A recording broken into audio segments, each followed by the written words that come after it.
It is time for the Writer's Block. I'm Jenny Carlson here in the studios of the Oklahoman, joined by the one, the only, Cedric Golden in the studios of the Austin American-Statesman. Hello, buddy. What's going on, Jay Carr? You know, there's just so much right now. We've got the World Series going on. We've got, obviously, middle of football. But we're going to start with the NBA, Cedric, because they are off and running, tipped off in the NBA this week. A couple games on Tuesday, a lot more on Wednesday, a couple teams that still have to open on Thursday. But let me just say, I'm disappointed to see you're not in your tuxedo like Paul George was the other night. What? Oh, my God. All the opening night craziness in L.A., but I'm wondering, we've got a couple games now that we've been able to see some teams. Let's talk about who we like this year. And maybe your prediction will have changed after what you saw in some of these opening games, but who do you like to win the whole thing this year, Cedric? I know Kawhi Leonard went off against the Lakers, but I'm going to pick the Los Angeles Lakers to beat the Clippers in the Western Conference Finals and then beat the Milwaukee Bucks in the championship series in 6 games. I think LeBron James and Anthony Davis are still top-tier talents. They're great. Kyle Kuzma is a superstar in development, and they're going to get the right mix from those other guys. It's going to take a little while to get them going together, but I believe when you have 2 players that are that good, and one of them's a big guy, and one of them's LeBron James. I know he's 34, 35. He's still LeBron James. They're going to rest him when they can. I think this is going to be great. People forget, Jen, when LeBron got hurt last year, he was averaging 27 points and 7 assists a game. Well, I mean, that's it. The Lakers are going to be fascinating to watch. And I picked this before the openers. We had our preview section that ran in the Wednesday Oklahoman. We had to do some picks. I picked the Clippers before they played the Lakers to open the season.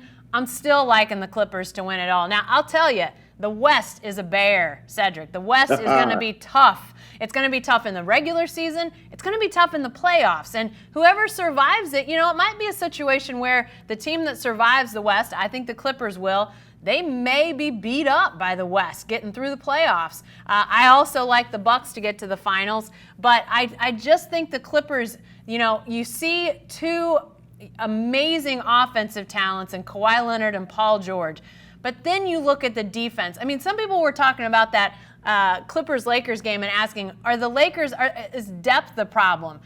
They may have a depth problem, but they had a Clippers defense problem on Tuesday night. The Clippers are amazingly gifted defensively, and I think they're only going to get better with Paul George, and I think the offense they can throw out with not only Kawhi and Paul, but then you've got Lou Williams, just a bunch of guys that can get 20 on you quick. I like the Clippers, but I do think the West is going to be tough. And then it opens up the possibility, I like Giannis to win the MVP, Cedric, but I think the East, if the Bucks can really get going, I think they've got a chance. I mean, do you like Giannis in that MVP slot? Who do you like in that MVP area? I like Kawhi Leonard to win the MVP. I just think I think he's the best 2-way player in the game. LeBron James doesn't play defense for the full season anymore. He picks his spots to be a stopper. Kawhi Leonard is a big-time defender. He's going to be on a team that's going to allow him to be himself. The load won't be too heavy for him with Paul George coming back. You think of Montrezl Harrell. That team won 48 games last year, Jen. They're the only team to ever win that many games, without an all-star on the team. And now they have 2.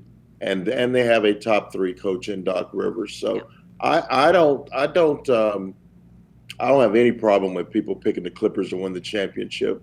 I'll be surprised if they don't make it to the Western Conference Finals, even though the West is a real minefield this year. I think your team in Oklahoma City is a pretty good team, but I think they may be out in the cold looking in. It's going to be them and the Spurs, I think, for that 8th spot. Yeah, I mean, I think there's a lot of good teams that aren't going to make it in the West. And, in the East, it looks top-heavy again. You got the Bucks.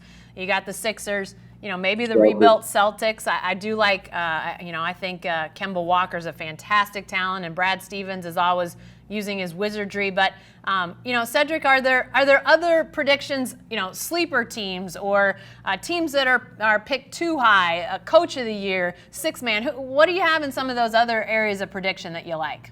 I think Brooklyn is a kind of a team that people aren't talking about. Kyrie Irving went for 50. He did, yeah. On Wednesday night. I think that's a team. If I don't know how soon Kevin Durant can come back from that Achilles, but if they're hovering around 500 in April or in March, late March, and KD's feeling good about things, he may come back earlier than we think.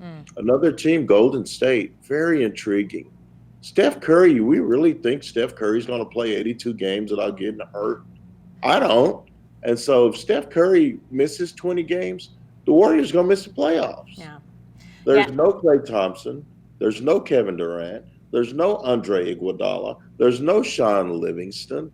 Those guys left. And so and Clay's out. So that's a very intriguing team as well.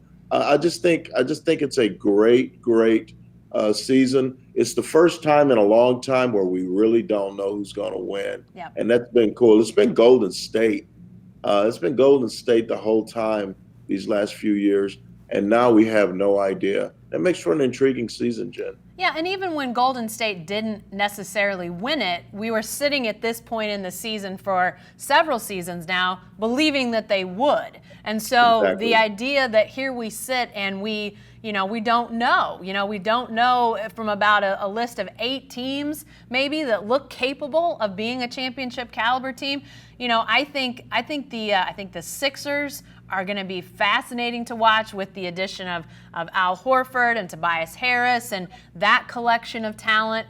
How good can they be? Brett Brown, the coach of the Sixers, I'm wildly fascinated by. He was the coach during the tank. He was, most tank coaches are sacrificial. They just go through the tank, and then once they get good, they get a new coach. Well, Brett Brown's still the coach of the Sixers. Can he go from 10 wins 1 year against the Sixers to a championship?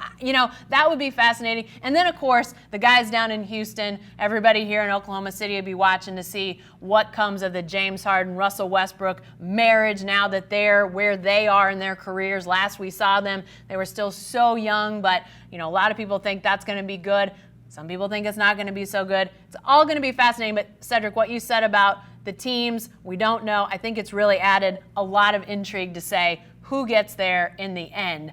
But we know the teams in Major League Baseball that are there at the end. We're through 2 games. The boys of summer have now become the boys of fall. And, boy, it looks like the Washington Nationals are the much, much better team than the Houston Astros.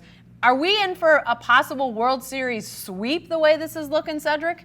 Well, you said it best when you said fall. This is an epic fall for the Houston Astros. Yeah. Just a week ago, Altuve's taking Aroldis Chapman over the wall at Minute Maid at the Juice Bar, and now they're down 2-love to the Nationals, who don't have Bryce Harper on the team. It's crazy. It's crazy. And I was just looking it up. Since they went to the 2-3-2 format, teams that have fallen behind 2-0 in a best-of-7 World Series, there have been 25. Only 3 have come back to win a World Series. And the last one was in 1996 when the Yankees fell behind 2-0 to the Braves and came back and won 4 straight. The Houston Astros are entirely capable of winning 4 games in a row against anybody, including the Washington Nationals. But here's the caveat, Jen. Here's what just kills me. Here's what I can't believe. They just took out Garrett Cole and Justin Verlander back to back. So you're trying to win 4 straight after they beat your 2 best pitchers. Yeah. That's going to be tough. And you got to win, what, 4 out of the next 6 games? Yep. And 3 of them are going to have to be, or at least 2 of them are going to have to be in DC? Are you kidding me? I can't believe that. Yeah. Yeah, it's a remarkable turn. You're exactly right. I do think that the Nationals, they're clearly in the driver's seat now. But from what you just said, I mean, I am a huge A.J. Hinch fan, the Astros manager. He grew up here in the Oklahoma City area. I think he's a great manager. I think he's one of the best in Major League Baseball, and it's an unbelievable turn after his first major league gig out in Arizona did not go well, but he has been nothing but great for the Astros. But they are really, I mean, they're essentially trying to go against history. Like you said, Cedric, I think 3 teams have come back from 0-2 in that situation, and it is rare. You just don't see it anymore. You almost wonder if that Nationals-Dodgers series a couple weeks back, maybe that was the World Series champion decider. And we saw just how close those 2 teams were. And really, since the Nationals have been so dominant, they waited around for almost a week for the World Series to start. And usually that causes rust. I mean, a little bit of rest is good, but that much rest, baseball teams aren't used to. You think they'd have some rust. Instead, they come out guns blazing and just mowing down the Astros. The best thing the Astros had going for them in Game 2, Cedric, was Simone Biles before the game. Holy cow, that was about as good as it got for the Astros. I mean, and she threw a strike, and she turned a flip, and I thought she was going to do like a double back twist in those blue jeans. She is just a freaking amazing. Yeah. And she is, Jen, I met her in Houston during a Super Bowl, the last Super Bowl that was in Houston. Jen, she's 4'7", 4'8". Yeah. She's just a little ball of muscle, but she is a giant in her sport. And she is a box office attraction in her hometown of Houston. So good for Simone. That was the lone bright spot of an otherwise dreary night. They got punked. Yeah. Absolutely punked. All those people. They got astroed by the Nationals. All those people that were there at the beginning to see Simone Biles throw out the first pitch, tens of thousands of them were gone by the end of that game. They did not stick around, nor should they have. I mean, that was a total demolition by the Nationals. And, Cedric, last thing I wanted to ask you about this World Series is I've heard a lot of people talking about, the Nationals, a lot of, big crowds expected in D.C., haven't had a World Series game there since the 30s, 33. Some people are saying, hey, these guys just got a team. A lot of people jumping on the bandwagon. Are you in that crowd that says, "Hey, the Nationals just got started. They need to not win this series because they're so new to it"? Or, where do you come down on that? I think, Washington D.C. has been a baseball city historically. It wasn't for a lot of years in the recent past, but a lot of people that have been baseball fans but didn't have a team, now they got the Nationals. Where do you come down on all that? I'm going to tell you, I think D.C. needs this. It hasn't been a great run in D.C. for the last 2 years, and you know what I'm talking about. We're not talking about baseball. You know what I'm talking about. D.C. could use some love, some unity, a championship. I would hope that the Astros would come back because it's my state. Yeah. And it's the best baseball team in my state. But if D.C. wins this thing, I think it's a great deal for the area. It might be a great deal for our country. I know there are certain people that live in the district that are going to try and take credit for the Nationals, some blowhards that will go nameless in this taping. But I think it's a feel-good story for the city. The Redskins suck. Daniel Snyder may be the worst owner in all of team sports. He's horrible. The Washington Wizards/Bullets haven't been good since Elvin Hayes was there. Yeah. That's 40 years ago, Jen. You know what? Let the Nationals have their day. Yeah. If this is their time to win, let them win.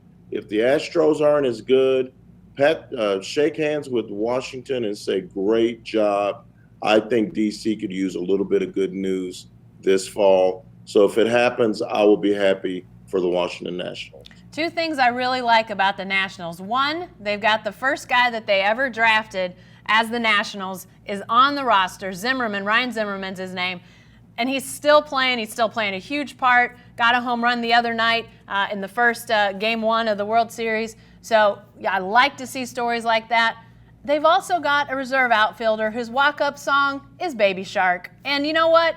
That song, while it's an earworm and it annoys you after a while, it's fun. He did it for his kid so his kid would know he was coming up to bat. That's the sort of thing I can get behind. I love that sort of stuff, so maybe I'm pulling for the Nationals just a little bit, even though I'm a really big A.J. Hinch fan. That won't change, but I do like some of the aspects of the Nationals. All right, now that we've talked some NBA, some Major League Baseball, we got to get on to football. And this one, it's just football, Cedric. That's the only thing I can think of. It's a little bit of everything, but let's start with this. The New Orleans Saints, obviously their record-setting quarterback, Drew Brees, injured, coming back eventually, but Teddy Bridgewater, the question of staying with Bridgewater a little while longer, letting Brees recover, it's a little bit of a conundrum right now for the Saints, isn't it?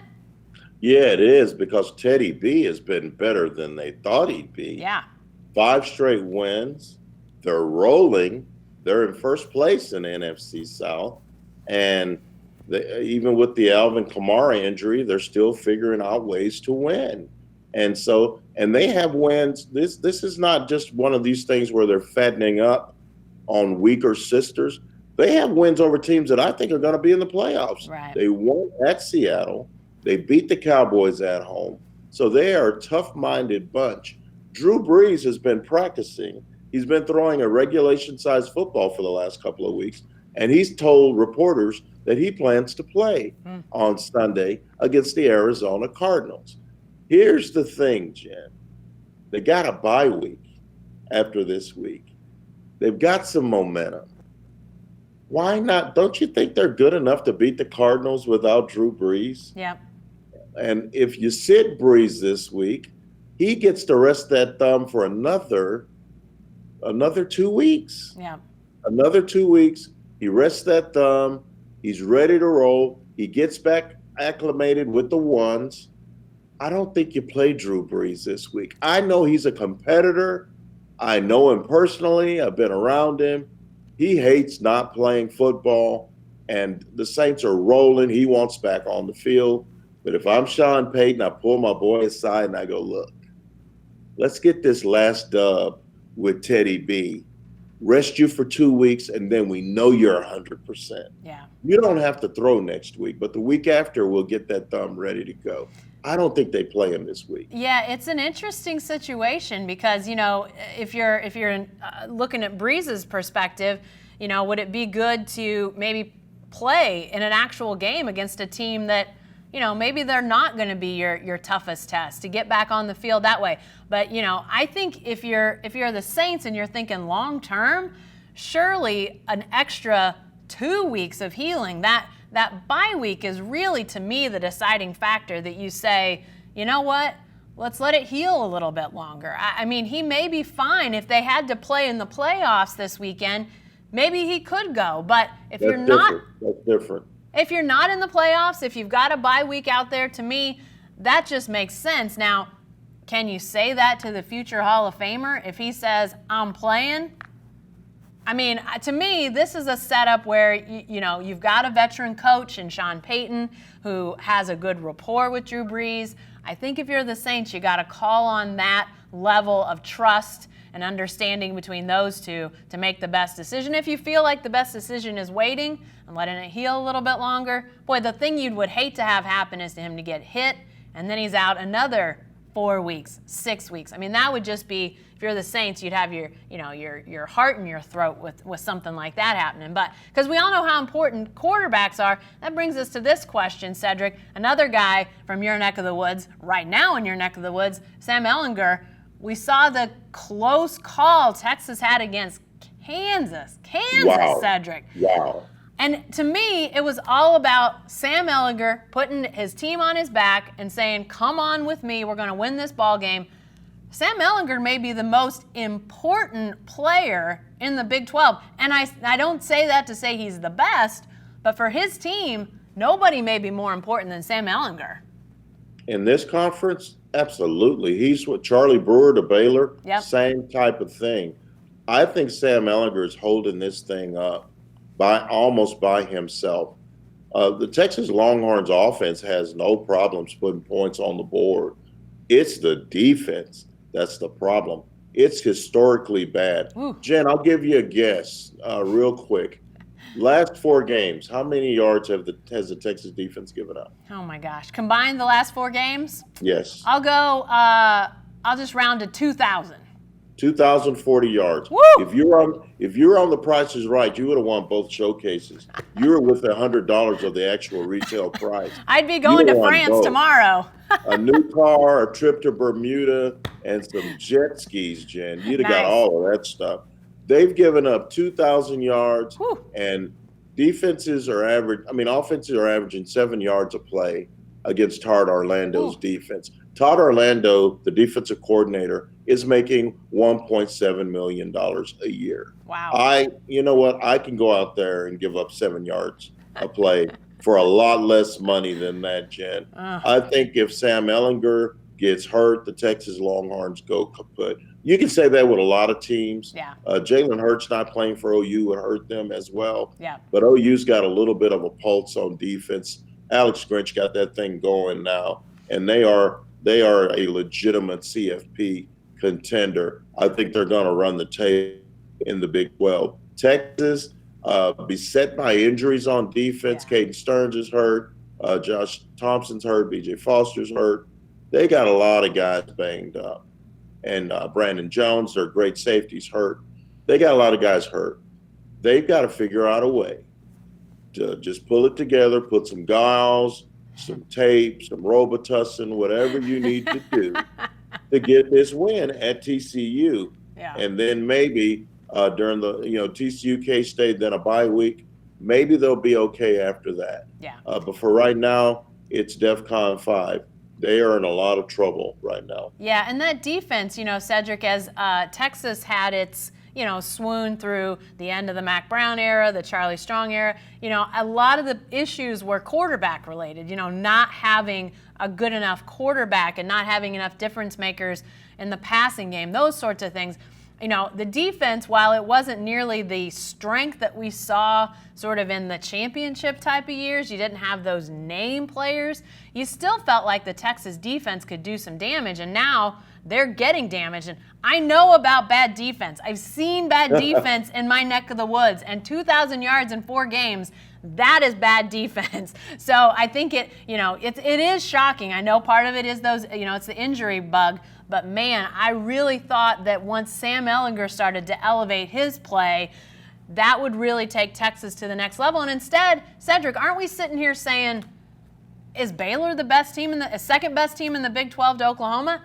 It sure looks that way right now. Who would argue? Are you arguing that? Absolutely not. Because when I went and covered Baylor and Iowa State in Waco, and Baylor beat Iowa State, I had originally thought Iowa State, and we talked about this in Dallas, Jen. Yeah. We thought Iowa State was the 3rd best team. Baylor wins that, and so I wrote my column was Baylor for the bronze in the Big 12, 3rd best team. I've changed my mind. Right now, Baylor's probably the 2nd best team in the Big 12. Yeah. The numbers don't lie. They're getting stops. They went to Stillwater and punked the Mullet. They beat them like they stole something.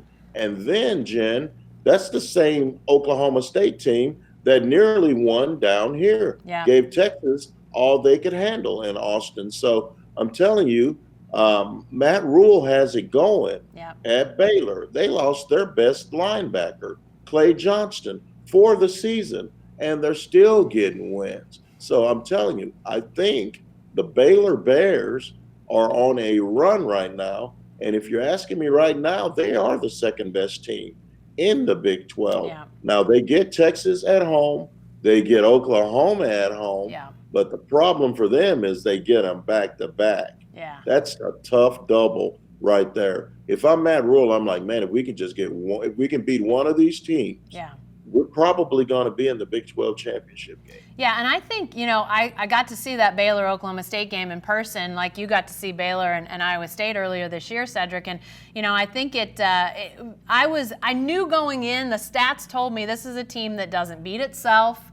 It's not going to make a bunch of stupid mistakes. And that was a big part of it. But they've also got some talent. I mean, obviously Charlie Brewer, knew about him, knew about Mims at wide receiver, knew about some of those guys, but they on defense they can run you down. They don't. They don't beat themselves. They don't let one mistake roll into another. They're opportunistic when they need to be. We obviously saw 3 Oklahoma State turnovers. One that was the killer, really turned the tide. But then on offense, they'll run away from you. They had huge plays throughout that game.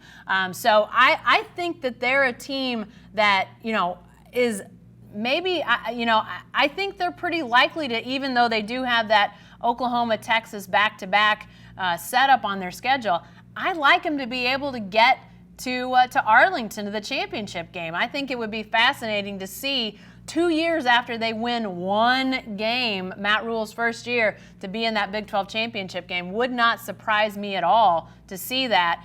It's going to be fascinating to see how they continue to fare. I like them, but, Big 12, got some big games coming up. We'll see how it all shakes down. Obviously, the NFL, all the other sports, we'll probably have a World Series champion by the time we get together again next week. So we've got all sorts of stuff coming up next time around. We hope you'll join us then, but thanks for joining us this week.